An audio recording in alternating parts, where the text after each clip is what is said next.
Le courrier du sans-cœur avec vos amis millionnaires Steve l'Emploi et Jeff Bezos.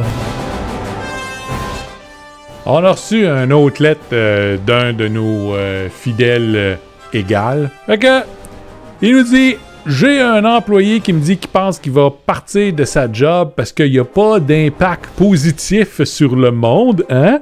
Puis qu'il trouve questionnable la moralité de ce qu'on lui demande de faire.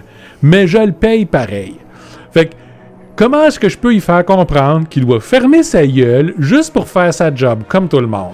Puis je veux pas le perdre parce que ça va être difficile de trouver un autre mouton pour faire sa job. Fait que là, on va régler une affaire une fois pour toutes, hein? Avoir un impact positif, hein? Travailler pour une compagnie qui est moralement acceptable et puis qui fait quelque chose de bien pour la société, c'est toujours pas un droit fondamental. Tu sais, de toute façon, on le sait, là, la business, c'est pas à propos de ça, maudite gang de hippies. Le truc, là, hein, c'est de le piéger dans un piège qu'il voudra pas lâcher parce qu'il va avoir trop peur de perdre. C'est pas pour rien qu'on vous dit depuis des années, là, dites-leur qu'il faut serrer la ceinture de tout le monde parce que, tu sais, il faut sacrifier ses avantages, parce qu'il faut être un joueur d'équipe, puis, tu sais, tout le monde fait des sacrifices. Hein? Vous autres, c'est un yacht de moins, eux autres, c'est leurs avantages sociaux puis une partie de leur salaire. Bon, mais ça les a amenés dans un état où tout ce que vous allez leur donner va juste faire preuve de votre générosité incroyable. Parce que quand vous en avez besoin, maintenant, avec tout ce que vous avez économisé, vous êtes capable de sacrifier les pidotes pour ces gens-là. Ouais. De toute façon, hein, je veux dire, vous êtes des boss, vous êtes riches, hein? Fait que c'est, donnez-leur des miettes, tu sais. Par exemple, des meilleures assurances, hein? Non seulement ils vont être contents, les épais, là, mais ils vont en payer plus que la moitié pour vous autres, hein? Offrez-leur des avantages sociaux imposables, histoire que, OK, vous êtes peut-être pris pour leur donner quelque chose, mais ils vont payer pour les salles. Tu sais, leur lancer une couple de jours de congé non payés durant l'année, mais flottant, là, ils vont pas se pointer une couple de jours pareil. Fait que présentez ça comme si c'était un gros avantage. Puis si vous avez pas le choix, rajoutez-leur une semaine de vacances payées, là. Anyway, c'est quand même pas comme s'ils faisaient quoi que ce soit qui va réellement impacter votre portefeuille. Hein. Ouais.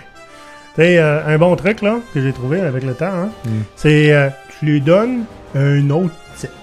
Ah ouais. Tu changes rien d'autre. Tu changes pas de salaire. Hein. Tu peux ajouter des responsabilités. Si possible, des responsabilités qui viennent avec des blâmes. C'est une bonne occasion pour le faire. Hein. Si vous voulez qu'il travaille plus, là, changement de titre. Tu changes le titre, tu lui dis maintenant, tu as des responsabilités, comme s'il n'y en avait pas avant. Hein? Il est responsable de tout. Puis, ben, c'est ça. Et tu t'arranges pour que, regarde, avec le titre vient aussi... le travail qui vient avec. Le travail qui vient avec. Ouais. Une autre chose que vous pouvez faire, c'est lancer de leur côté une coupe d'actions. Tu sais, les non-votantes, là, c'est pas comme si vous voulez lui donner un droit de parole, là. Mais vous devriez déjà en avoir tout un gros paquet en réserve pour donner aux employés pour les stimuler. Ben, c'est ça que vous faites. Vous leur donnez quelques actions comme ça, mais pas tout de suite, là. Hein? Vous vous assurez qu'ils vont pouvoir en prendre possession dans un certain nombre d'années, puis là, vous commencez à les transformer ou à les passer en leur possession au compte-gouttes. Puis s'ils s'en vont, ils perdent tout! Fait que, de même, vous êtes sûr qu'ils ne voudront pas partir parce que ben, ils s'imaginent que ça va être leur entreprise. Vous êtes capable de jouer là-dessus aussi. Là. Maintenant que tu es propriétaire comme moi, va falloir que tu t'impliques pas mal plus que qu'est-ce que tu fais là. Hein? L'idée derrière ça, là, c'est que la cage elle-même, le package deal, soit tellement dorée mais brillante que peu importe ce qu'il y a dedans, il n'ait pas envie de la sacrifier, tu comprends? Hey, regarde le beau salaire que tu as. Si tu t'en vas faire tes niaiseries d'impact là, social, hein? Regarde tout ce que tu vas perdre. Hein? Tu vas perdre... On a un truc pour réchauffer ton café. Hein? T'as-tu ça, toi, dans tes autres entreprises? Hein? Ben, même si ça fait partie des avantages sociaux et puis tout ça, le truc, là, c'est qu'il faut que la liste ça soit longue à lire. Ouais. Si ça lui prend 2 minutes de passer au travers, puis vous pouvez le lire à chaque fois qu'il vous parle de partir, là, es-tu prête à abandonner tout ça, toi, maudit sans cœur? Non seulement, imagine la prospérité personnelle que tu vas perdre, comme un loser, mais tu vas infliger ça à ta famille. Puis, pire encore, pense à toutes les autres personnes avec qui tu travailles. On n'aura pas le choix, nous autres, de leur domper toute ta job sur leurs épaules. T'es-tu prête à faire un coup de cochon comme ça? Ouais. Tu sais, gambler, c'est correct pour au casino, mais fais pas ça avec ta job, man. Et c'est ça qui est notre conseil pour lui bâtir une belle cage dorée puis s'assurer que vos employés y partent pas. Fait que comme d'habitude, mon cher ami, la facture est normale. On va regarder un coup Pirate Canada. Go Pirate Canada? C'est qui ça? C'est Maurice, puis papa.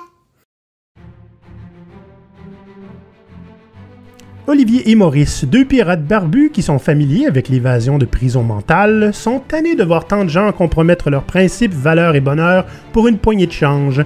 Aujourd'hui, ils se lancent à l'attaque des cages dorées. Voici leur histoire. Les cages dorées. Oui. On n'est pas des oiseaux, Maurice. Ben, c'est encore indiscutable. Tu sais, on fait du coaching personnel pour beaucoup de gens. Puis, un des sujets qui revient souvent là-dedans, ce sont des gens qui se disent, qui commencent à être désespérés de ne pas avoir d'impact. Ils font des choses qui sont moralement questionnables. T'as vécu ça, toi, hein? Ah, j'ai vécu ça. J'en ai des histoires à compter là-dessus. Mais des fois, c'est juste que leur travail est fondamentalement déplaisant, puis ils aimeraient ça pouvoir faire autre chose, que ce soit plus positif, mais ils n'osent pas partir parce que le salaire est bon, les avantages sont bons. C'est-à-dire, quand est-ce que je vais retrouver quelque chose comme ça? J'ai une stabilité d'emploi. Oui. Ben, tu sais, non, il faut que ça aille plus que la stabilité. Une cage dorée, c'est... T'as tellement à perdre des babioles, on s'entend, là, mais t'as tellement à perdre si tu t'en vas ailleurs que tu veux pas perdre le niveau de statut puis de prospérité que t'as présentement juste pour des raisons stupides comme, ben, pas faire de dépression ou de burn-out, pouvoir te regarder dans un miroir sans avoir envie de vomir, puis pouvoir dormir sur tes deux oreilles la nuit. Ouais. Fait que, bref, ce monde-là sont dans une cage dorée. Absolument, absolument. Là, on a fait un survol, là. Il y a des gens qui sont dans une cage dorée. Maintenant, on va la définir un peu mieux, là. Ouais. OK, une cage dorée. Parce que c'est pas juste un job qui nous satisfait pas. Hein? Mais c'est ça aussi. Mais ça pourrait être un... Mais tu sais, un qui nous satisfait, ça serait pas une cage. Exact. Il y aurait un sentiment de liberté, d'accomplissement, etc. Fait que nécessairement, il faut que ce soit un job qui est moins satisfaisant ou qui a moins d'impact ou moins... Tu sais, dans le fond... Qui est fait qui vous fait vous sentir prisonnier dans cette job-là, que vous vous dites que vous n'êtes pas capable d'en sortir parce que vous aviez trop à perdre, fait que vous allez être prêt à encaisser les mauvais côtés. Puis ça, on voit ça souvent quand le job est plus risqué, que ce soit physiquement, mentalement, puis des fois légalement. Il y a des patrons qui n'hésiteront pas vraiment à vous demander à vous de faire des légères entorses à la loi. Ouais. Des fois, c'est difficile ou c'est demandant aussi psychologiquement. Comme par exemple, si votre emploi, c'est de couper des postes à des gens. J'ai rencontré quelqu'un que l'ensemble de sa job, à chaque fois que son entreprise, une entreprise portfolio, rachetait une entreprise, il était envoyé dans cette entreprise-là pour couper le gras. Ouais, j'ai vu ça aussi, des gens que leur job, c'était d'aller dans l'entreprise, optimiser les processus et ça crée le plus de monde dehors possible. Ouais. C'est pas tant le processus qui optimisait que... Ben, des fois, il arrivait là-bas avec des objectifs. Ben là, il faut qu'il y ait 41% des employés qui soient plus là. Il faut réduire de 41% la masse salariale. Go! La différence, c'est que la personne dont je parle n'était pas dans une cage de réel, mais ça. C'est pas mon ami. Des fois, il y en a des gens comme ça. Des fois, votre cage dorée va faire que vous êtes obligé de négliger votre vie personnelle. Comme par exemple, ben là, écoute, on a des clients à faire. Ah ben là, si on est dans le rush, peux-tu travailler jusqu'à 3 heures du matin? Peux-tu dormir au bureau? Est-ce qu'on peut t'envoyer sur la route 24 heures sur 24, pratiquement 365 jours par année? On sait que tu as des enfants en bas âge et puis une famille, mais who cares? À l'âge qu'ils ont, ils s'en rappelleront pas. Ben, c'est ça. C'est un mot du bon argument quand même à donner à quelqu'un. Des fois, c'est peu éthique. Des fois, c'est à peine ou pas légal. Puis des fois, la job est juste ennuyeuse ou complètement vide de sens. Ouais. Mais encore une fois, vous vous dites, est-ce que je veux vraiment accomplir quelque chose dans ma vie ou juste comme, on va à Disney à chaque année, puis on est capable de partir en vacances en Europe à tous les ans. Ben, tu sais, ça vaut peut-être la peine de l'endurer pour ça. Ouais. Puis, on en a parlé un petit peu plus tôt dans le sketch avec Jeff et Steve. Hein, des fois, il y en a qui vont te donner des actions. Ouais. Donc, une forme d'avantage social. Hein. Tu as des actions dans l'entreprise, mais il faut que tu restes au moins 3 ans. Oui, ça, j'ai connu ça souvent. J'ai connu des endroits où c'était même pas des actions qu'ils donnaient, c'était des options. Hein? Quand l'entreprise allait atteindre un certain niveau, ben là, toutes ces options-là allaient se transformer en actions et tu allais pouvoir être millionnaire. Mais pour ça, ben, ça demande à ce que tu sacrifies complètement, tout aspect de ta vie pour amener l'entreprise là. La promesse. La promesse. Dès la fois où je l'ai vu le plus, la personne a fait, mon Dieu, plus que ce qui était imaginable de faire. En bout de ligne, l'entreprise n'a pas survécu quand même.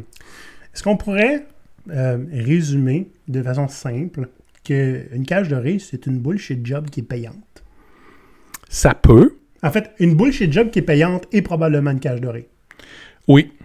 Oui.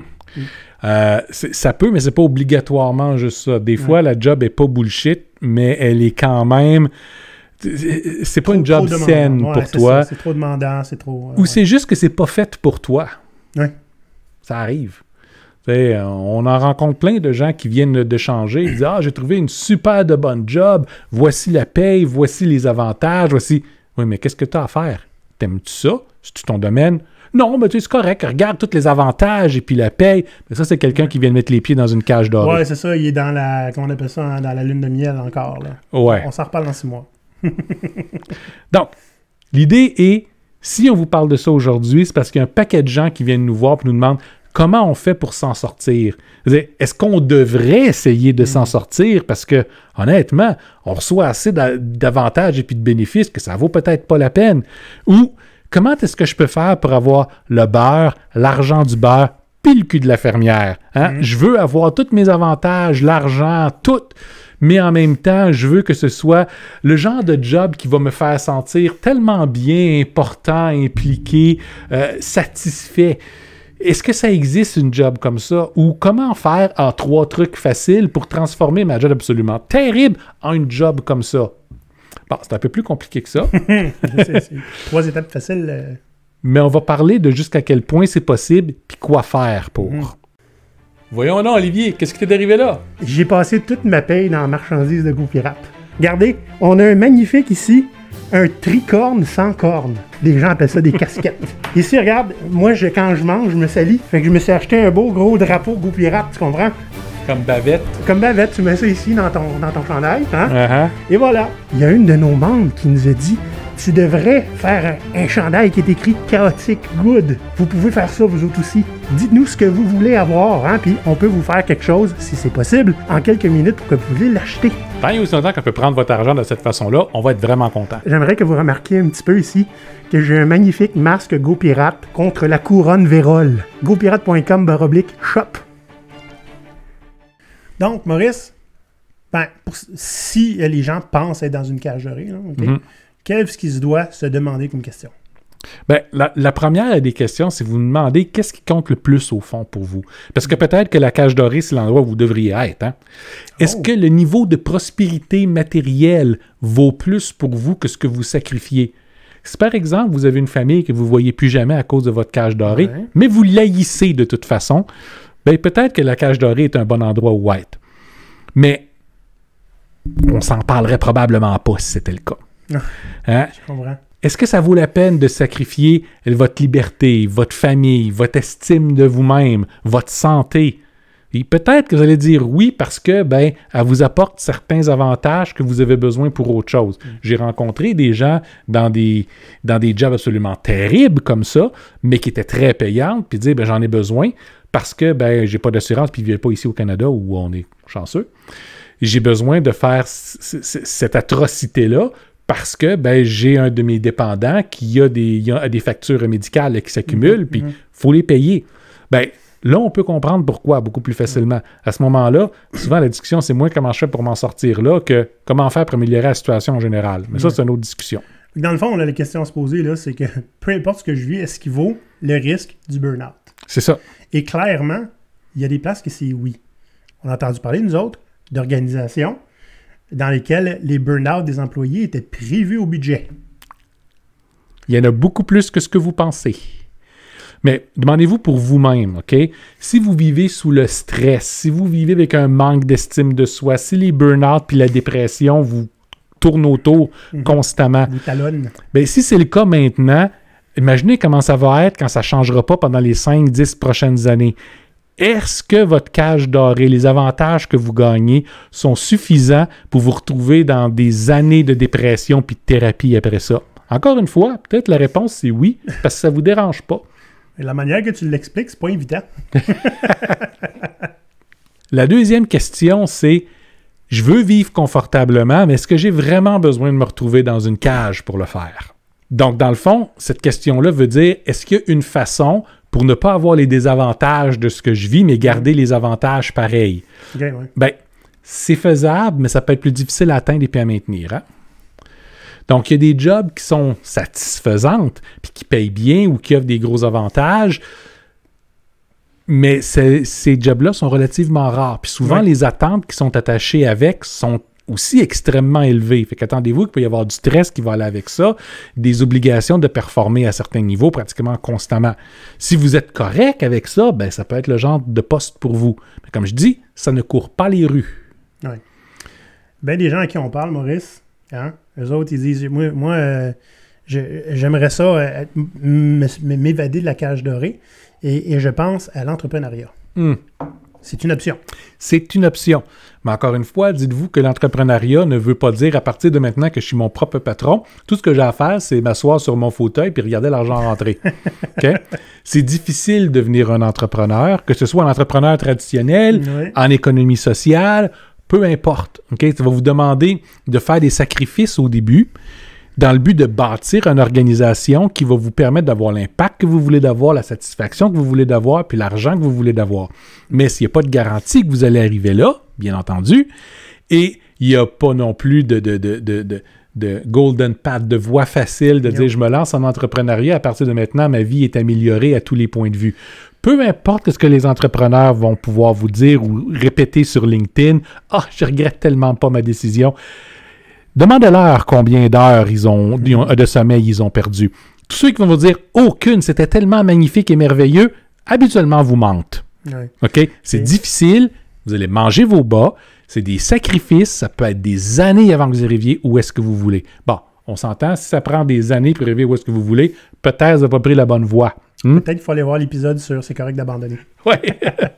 Et tu sais, notre affaire, Maurice, c'est à partir du moment où tu factures quelque chose à quelqu'un, il n'y a rien qui garantit que tu vas avoir l'argent un jour. Ah non.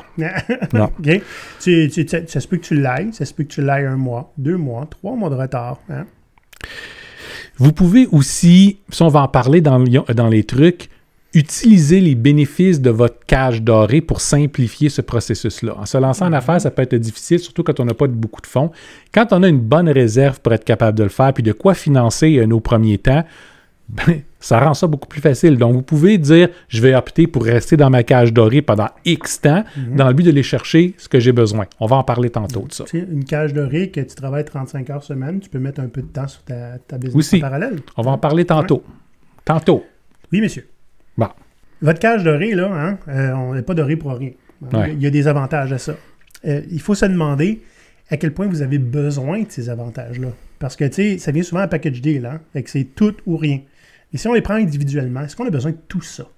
Est-ce que vous voyez votre prospérité, la prospérité matérielle que vous obtenez d'une cage dorée, comme un indicateur de votre niveau de succès qui est important pour votre vie sociale? Ouais. Il y a certaines personnes qui sont dans des cercles d'amis que ben, si tu n'as pas un certain statut, un certain niveau de prospérité, ben, tu vas être un peu ostracisé. Est-ce que ce cercle d'amis-là vaut tous les désavantages que tu as à être dans votre situation? Puis des fois, la réponse va être oui, parce que c'est ça que je veux. Fine. Dans ce cas-là, arrêtez de vous plaindre de votre cage dorée, puis subissez. Des fois, vous pouvez vous demander de qu'est-ce que je peux me passer. Est-ce que j'ai besoin d'aller faire un voyage avec les enfants à Walt Disney à chaque année juste pour attendre en ligne pendant un super de grand nombre d'heures, puis que ça me coûte une fortune, puis que les enfants passent la plupart de leur temps à pleurer parce qu'ils sont tannés? Ben, peut-être la réponse, c'est non. De toute façon, ils s'en souviendront pas, ils sont trop jeunes.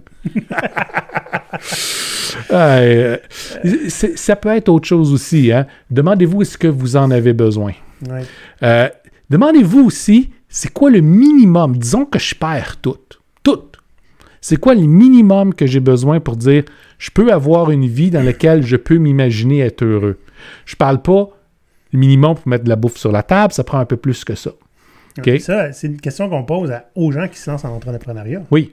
Comme ça, ça vous permet de comprendre c'est juste aussi bas que vous êtes capable de descendre, ce qui n'est pas le but de se rendre jusque-là, mais au moins vous le savez. Ouais. Si vous passez en deçà de cette ligne-là, vous devez faire quelque chose assez rapidement.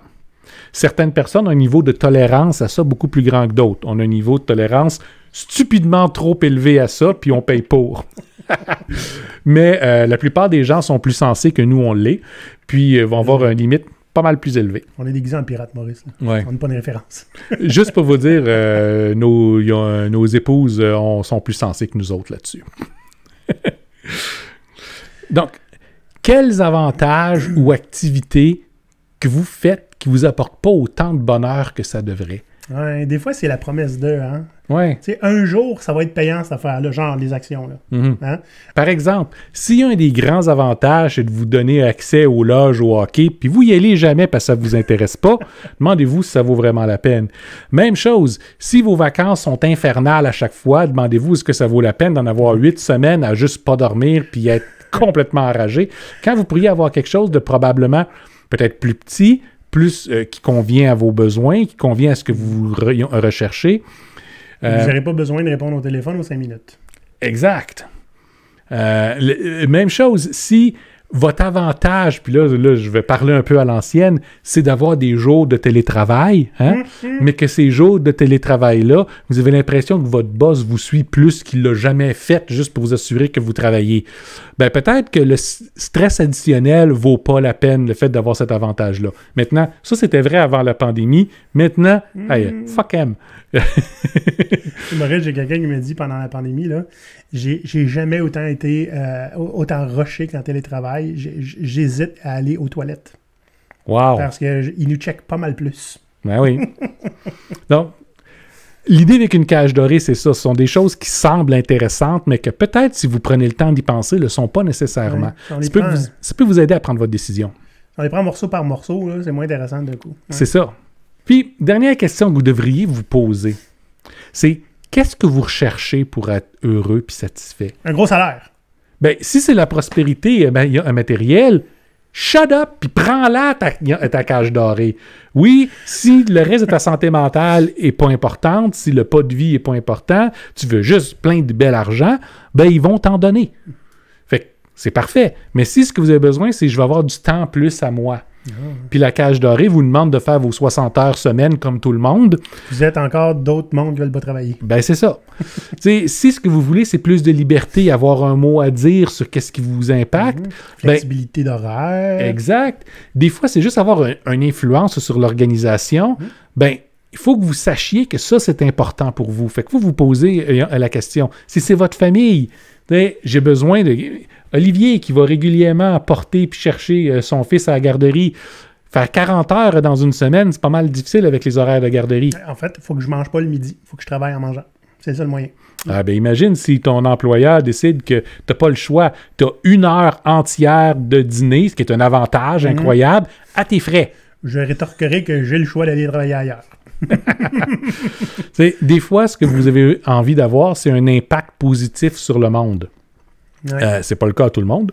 Mais si c'est votre cas, puis votre emploi ne vous le permet pas, que ce soit une cage dorée ou pas, demandez-vous ça, puis regardez où est-ce que vous pourriez avoir un impact. Donc, c'est important de vraiment comprendre ce qui est important pour vous, ce que vous pouvez abandonner, ce que vous ne souhaitez pas abandonner, ce que vous aimeriez pouvoir gagner sur tous les aspects qui peuvent être liés de près ou de loin à votre vie, pas juste à votre emploi. Un coup que vous avez fait tout ça, là, vous êtes en mesure de vous demander est-ce que la cage dorée est pour moi ou pas. Puis si vous n'avez pas fait ce travail-là, venez pas m'achaler. Je vais vous le faire de toute façon. Parce que l'idée, c'est... En plus, vous payez pour, hein? Okay. Si tout ce que vous voulez, c'est vous faire dire « Ah, tu devrais la garder, ta job, c'est une bonne job. » Ou « Ben, il faudrait que tu trouves quelque chose de mieux, mais tu n'es pas prêt à l'abandonner. » Vous allez perdre votre temps, puis moi aussi. OK? Donc, posez-vous les questions correctement. Puis, si vous dites, ben, sais-tu quoi? Je regarde ça, là. Ouais. La prospérité matérielle que ma cage dorée me donne est plus importante que tout le reste. Je suis un vendu et je suis correct avec ça. Ben, tant mieux pour vous. Parce que c'est comme ça que vous allez être heureux dans la vie. Et c'est pas tout le monde qui va dire « Ah ben, j'abandonne tout pour aller changer le monde. » Non, c'est ça. C'est normal que ce soit pas pour tout le monde. Fait que c'est juste que plutôt que de juste acheter, si on veut, toutes les promesses puis le miroitement de l'impact puis de la liberté puis tout ça que vous allez voir sur des places comme LinkedIn, hein? Ouais. Tu fais travailler partout dans le monde, aller aider des gens pauvres, génériques, juste pour des opérations photo. Tu sais, c'est pas donné à tout le monde, c'est pas fait pour tout le monde. Demandez-vous, c'est quoi qui est important pour vous? Il y en a, hein, ceux que tu vois, là, je vous parle dans le sud, puis tout ça. Ils sont indépendants de fortune, tu sais. Ah, ouais. Ils peuvent bien travailler de partout, tu sais. Donc, ouais. C'est pas le cas de tout le monde. Pas le cas de tout le monde. 3 trucs. Pour se libérer de sa cage dorée. Fait que, disons que vous avez déterminé que la cage dorée, c'est pas faite pour vous, puis vous voulez autre chose. Okay? Comme j'ai dit, c'est pas obligatoire. Vous pouvez être une personne décente, puis quand même vous dire « Je vais prendre la cage dorée parce que l'alternative va me demander trop de troubles ou ne pas me donner qu'est-ce que je veux ou peu importe. » Tu sais, des fois, pour un temps, c'est correct. Oui. Pour un temps, je vais le prendre. J'en ai besoin. C'est ça. Puis jusqu'à temps que je n'ai plus besoin. Donc, pour vous libérer de votre cage dorée, premier des éléments, trouvez ce qui compte le plus pour vous, puis identifiez les options que vous avez devant vous pour y parvenir. Puis ça, c'est difficile parce que on n'a pas tendance à cultiver ces options. Fait que les chances sont, quand vous commencez à regarder le problème, la réponse est « il n'y en a pas d'option Ouais. Ou encore, ils sont tous dans un format qui m'est proposé par des gens de l'extérieur et j'ai l'impression que c'est les seuls formats qui existent. Ouais. C'est pas noir ou blanc la vie. Hein? Il y a des choses qui vont apporter des trucs qu'on a besoin dans la vie qui sont pas nécessairement dans le travail. Tu sais. Ça se peut. Donc, demandez-vous, quand vous allez avoir déterminé qu'est-ce qui est important pour vous, est-ce que l'option pour y parvenir, est-ce que c'est une job? C'est pas toujours le cas. Des fois, si vous voulez avoir un impact social positif, ben allez travailler dans une soupe populaire le samedi. Des fois, c'est juste votre passe-temps vous permettre de faire ça. Exact. Est-ce que c'est une entreprise qui peut vous aider, soit une entreprise particulière ou dans laquelle aller travailler, soit démarrer la vôtre? Sont des options, mais il faut savoir, est-ce que c'est ça qui est une des options intéressantes et intelligentes pour obtenir la satisfaction que je cherche? Ouais. Est-ce que ça serait possible de partiellement réviser votre cage? Demandez au patron, regarde là, je travaille 40 heures, est-ce que je pourrais en travailler 30 à la place? Là, tu vas créer un précédent, Maurice. Là, t'as pas écouté le dernier épisode? Non, j'écoute pas nos épisodes. Ça va être 400 sur 5 qui va te faire répondre. Non, ça crée un précédent. Ben, peut-être.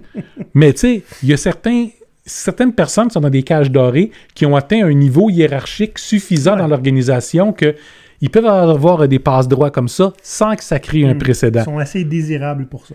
Parce que lui, il est assez important pour qu'on lui dise oui, puis pas toi. Quand les patrons sont capables de dire ça à leurs employés, habituellement, quand tu reçois ton précédent, c'est pas vraiment un précédent. Mais, disons-le, la plupart des gens qui se retrouvent dans des cages dorées, ce sont pas des gens qui ont des positions niveau d'entrée, là. Okay? Ouais. Ce sont des gens qui ont souvent des carrières depuis longtemps, qui ont des réputations. Donc, ce sont des gens qui sont désirables pour l'organisation. Ça fait 20 ans que je suis ici, comment je vais me replacer? Ben, il y a ça. Deuxième truc. Utilisez les bénéfices de votre cage pour créer des nouvelles options pour vous. Ça, c'est d'être antifragile. Oh yes! Comme Olivier, il disait, des fois, ça vaut la peine d'endurer sa cage dorée pendant un bout de temps. Okay? Utilisez-la pour développer des nouveaux réseaux de contacts vers ce qui va vous permettre de développer le plus d'options pour vous. Peut-être c'est dans l'organisation dans laquelle vous êtes, peut-être c'est dans le milieu d'affaires dans lequel vous êtes, puis peut-être c'est complètement autre chose. Oui, j'ai un exemple concret de ça. Vas-y. Moi, j'ai une ancienne collègue qui est devenue excellente à faire ce qu'elle faisait. Tellement au point à commencer à créer des meet-ups, des affaires comme ça, pour aller chercher d'autres gens qui travaillaient dans son domaine, etc. Ça lui a ouvert tellement de portes professionnelles pour une cage qui était pas dorée puis que la porte était ouverte. Eh oui. Hein? Où elle n'avait pas l'impression d'être enfermée. Donc, elle a créé essentiellement ces opportunités-là simplement en utilisant son poste actuel qu'elle n'aimait pas pour connecter avec plein d'autres gens qui font ce qu'elle faisait. C'est super. C'est ça le réseautage. Exact. Vous pouvez utiliser les bénéfices de votre cage dorée pour accumuler ce qu'on appelle dans le milieu antifragile du fuck you money. Le fuck you money, c'est va te faire foutre argent, qui est essentiellement une réserve d'argent qui est suffisante pour pouvoir, le moment où vous allez décider de dire j'en ai assez, je m'en vais. Il n'y a rien qui va être capable de vous en empêcher parce que vous êtes capable de maintenir votre niveau de vie, des fois égal, des fois un peu moins, pendant un certain laps de temps. J'ai 5-6 mois en réserve, là. Ouais. Je peux me trouver une job en dedans de ça. Quand vous n'avez plus de problèmes financiers à court terme parce que vous avez accumulé suffisamment, et que c'est libérant. Ouais. Donc, l'idée est, si vous êtes dans une cage dorée qui paye bien, et n'est de pas tout dépenser au fur et à mesure, mais de vous créer ce coussin-là. Investissez votre argent plutôt que juste la gaspiller. On parle... T'es en train de juger les gens, toi, là? Ben, quand on est jeune et qu'on commence à avoir notre première cage dorée avec l'argent qui rentre puis tout, on a tendance à augmenter notre train de vie de façon exponentielle. Ou quand on a passé une vie à travailler dur puis qu'on commence à recevoir les bénéfices, ben à ce moment-là, on a aussi tendance à augmenter notre train de vie de façon exponentielle. Plutôt que de faire ça, attendez 1 an ou 2 avant de le faire, puis investissez tout cet argent-là. Vous pouvez investir dans ce que vous voulez, que ce soit du court terme, du plus long terme, plus risqué, moins risqué. Assurez-vous que cet argent-là est non seulement placé, mais qu'il travaille pour vous. Mettez-la pas à banque. OK? Il n'y a pas de taux d'intérêt là-dessus. Mais placez-la sur quelque chose qui vous donne un bon retour, par exemple. Vous pouvez aussi l'investir sur vous-même. Quelque chose qui va vous permettre de développer des revenus d'appoint ou des revenus dits passifs. On s'entend ici, un revenu passif n'est pas quelque chose que vous lancez comme ça mystérieusement à partir de nulle part puis que ça va vous payer éternellement sans que vous ayez à faire le moindre effort. Alors, partez-vous un compte Patreon, mais attendez-vous à avoir à donner quelque chose si vous voulez de l'argent en échange. Donc, ça peut être tout simplement, je vais écrire un livre, je vais commencer à faire des formations sur mon milieu, puis commencer à les vendre comme ça, ce qui fait qu'un coup que c'est fait, qui demande du travail au départ, puis après ça, du travail pendant et après pour réussir à populariser ce que vous avez fait, mais ça va vous apporter plusieurs avenues de revenus secondaires. Puis au fur et à mesure que vous multipliez ces avenues-là, plus ça va, puis plus vous pouvez tomber indépendant de votre emploi. Donc ça, c'est investir sur vous et vos propres possibilités. L'autre point aussi dans ce que vous pouvez investir, c'est dans la prochaine étape de votre carrière. Si vous voulez vous lancer en affaires, par exemple, ben non seulement vous pouvez utiliser les revenus que vous avez là pour vous développer une réserve qui vous permettre de pouvoir opérer pendant un certain temps, mais payez tout de suite les formations que vous allez avoir besoin, l'accompagnement que vous allez avoir besoin. Prenez le temps de tout faire ça avant même de considérer vraiment partir. Donc, tout est prêt. À partir du moment où vous êtes prêt à annoncer à votre patron que vous partez, votre autre entreprise, elle est prête, elle est fonctionnelle. Des fois, elle a même déjà certains clients. Donc, vous pouvez investir là-dessus. Une autre option, si vous voulez investir sur une entreprise puis vous avez un ou une conjointe, bien, investissez dans leur entreprise s'ils en ont une. Donc, ça peut devenir une entreprise familiale. Ça peut devenir ce qui va vous permettre de vous maintenir en tant que famille pendant que vous allez chercher autre chose. Donc, négligez pas les possibilités que vous avez à investir les avantages de votre cage dorée. Ça va aider à vous faire patienter pendant un bout de temps jusqu'à temps que vous trouviez une meilleure option. Le dernier truc, changez vos habitudes de vie. Pas obligé de tout faire en même temps, on peut y aller une à la fois. Puis là, ce que je veux dire avec ça, c'est Marie Kondoer votre vie. OK? Marie Kondo. Pour ceux qui ne connaissent pas Maurice, Marie Kondo, c'est une YouTuber, je pense, ou faire en tout cas des livres, vidéos, etc. sur comment on peut se départir des choses qui traînent chez nous, qui servent à rien. Puis essentiellement, juste garder ce qui nous apporte de la joie, puis se débarrasser du reste. Et on remercie les choses qui nous ont apporté de la joie par le passé. Je trouve ça très, très comique. Mais la base de l'idée n'est pas mauvaise. Regardez tout ce que vous faites dans votre vie, puis demandez-vous, est-ce que ça m'apporte vraiment de la joie puis du bonheur? Si la réponse c'est oui, ça vaut la peine de le garder. Si la réponse c'est non, regardez comment l'éliminer. Puis vous allez vous apercevoir qu'il y a énormément d'aspects de votre vie qui ne vous en apportent pas. On le fait par habitude. C'est ça. Fait que si vous éliminez tout ça, peut-être que un autre emploi qui n'est pas une cage dorée va vous permettre de garder le niveau de prospérité que vous avez présentement juste parce que vous arrêtez de faire des affaires qui vous souvent coûtent beaucoup, mais qui vous apportent rien. Essayez de transformer certaines de vos activités ou de vos habitudes en un équivalent, mais qui peut coûter un peu moins cher. Ça peut être des vacances. C'est ça, tu parlais de Disney World tantôt, je veux dire, on peut voyager au Québec. Ce qu'on a fait, nous, pendant la pandémie. Hein? Ça peut être, plutôt que de changer de véhicule aux 2 ans, étirez-le un petit peu plus. Peut-être un véhicule coûte un petit peu moins cher. Demandez-vous de quelle façon je pourrais réduire mon train de vie, surtout si c'est pour des éléments qui ne vous apportent pas directement une joie. Si vous vivez pour votre voiture, à ce moment-là, ça vous apporte assez de joie qu'il faut que ça reste un élément important de votre vie. On ne vous demande pas de sacrifier quelque chose qui est important pour vous. Sacrifiez ce qui ne l'est pas. Au lieu d'aller au gym, est-ce qu'on peut s'entraîner à la maison? Ça peut être ça aussi. Il y a une vidéo sur YouTube pour ça. En fait, ce serait intéressant de voir à quel point YouTube peut combler beaucoup de choses pour lesquelles vous payez. Ou encore aller faire du sport avec un ami. Ouais. C'est plus plaisant que d'aller tout seul sur un bicycle ou... regarder le mur. C'est ça. Écouter la musique mauvaise des autres. Puis là, c'est fun, on parle d'exercice, puis on est 2 gros. Hein. Oui. Faut pas trop nous écouter là-dessus. J'haïs la musique des gyms. Je l'haïs. C'est l'excuse que je vais me donner aussi. Vous pouvez pratiquer un peu d'austérité ou de minimalisme volontaire. Oui, les mesures d'austérité qui ont été très populaires il y a quelques années n'ont pas été très populaires avec personne qui avait à les subir et étaient très populaires avec ceux qui ne les subissaient pas, mais qui les faisaient subir à d'autres. Il n'était pas très volontaire, celui-là. Hein? Non. Mais demandez-vous pour vous, qu'est-ce que je peux faire pour avoir une vie qui est plus simple, avec moins de choses? On a fait un épisode dernièrement, hein, comment se préparer à une période de trouble, puis on en parle en long et en large de ça. Oui. Des choses qu'on peut faire chez nous, soi-même. C'est ça. Ça aussi, hein. C'est pas juste de quoi vous pourriez vous passer, mais aussi quel plaisir vous pourriez découvrir à commencer à faire des choses vous-même. C'est peut être aussi simple que faire sa propre cuisine. Oui. C'est plaisant faire de la cuisine. Dans les deux sens, hein? C'est-à-dire faire à manger ou refaire soi-même la cuisine au lieu de prendre un contracteur. Il y en a certainement un des deux que je préfère à l'autre. Yes! ça fait bouffe, artisanat, exercice, rénovation. Mm-hmm. Trouvez quelque chose qui va vous plaire, puis essayez de le faire vous-même.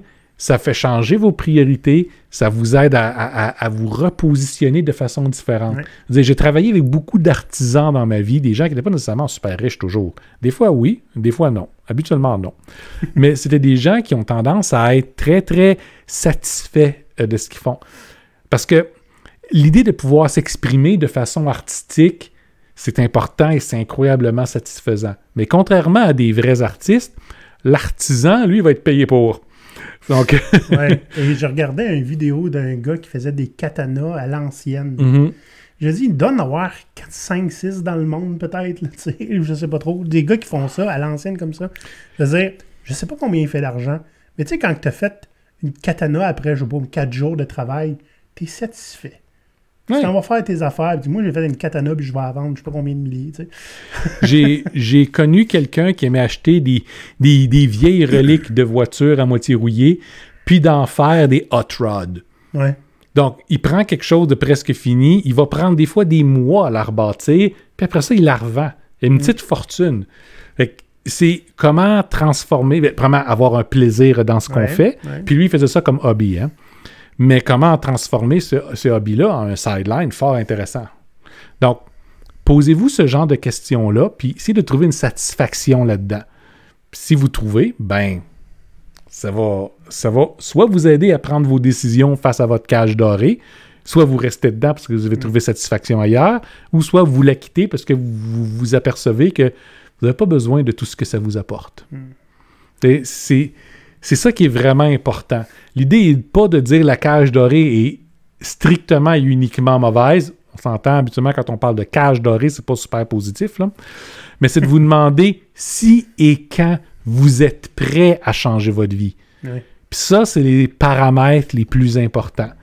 Même si vous savez que ce que vous faites est moralement irrépréhensible, mais que vous n'êtes pas prêt à le changer, ben arrêtez de vous battre avec votre conscience, acceptez que vous allez être un trou de cul pendant un bout de temps, puis faites-le. OK? Mais torturez-vous pas pour rien, trouvez vos options, puis décidez si vous voulez agir dessus ou pas. Faut être honnête envers soi-même, à un moment donné. Puis pas envers nous autres, pas à vous justifier nous autres, pas en tout. Non. Et Maurice, nous autres, on en a vécu des périodes de trouble. Ah ouais. Récemment, une aussi. Ah boy. Puis, on a Marie Kondoé une coupe d'affaires. Le podcast sort tout le temps gagnant. Chance qu'on vous aime. Une chance, parce qu'il sort de notre poche aussi, ce podcast-là. Fait que, si vous voulez nous encourager, patreon.com/GoPirate Canada. Hey Maurice, comment on avait dit que ça coûtait notre podcast de notre poche en temps et en Ça coûte à peu près 500$ par épisode. Je pense qu'on avait dit à peu près 25 000 par année. À peu près. Poche, ouais. En temps... C'est du temps qu'on travaille pas en ce moment. Mm-hmm. Donc, on apprécie nos membres qui sont déjà là. Puis, si vous voulez aller voir les avantages, là, il y en a là, des avantages d'être membre. Là. Allez voir ça. Là. Puis si vous vous sentez super coupable à cause de votre cage dorée, puis vous voulez dire, j'aimerais contribuer à quelque chose qui est plus grand que moi par du monde qui ont plein besoin d'argent, probablement que ça changera pas comment vous vous sentez envers vous-même, mais on va apprécier le cash. Maurice et moi, on fait 6 pieds 2 chacun, on est plus grand que nous. Allez, les pirates! À la semaine prochaine! Bye bye! Allez! À l'abordage!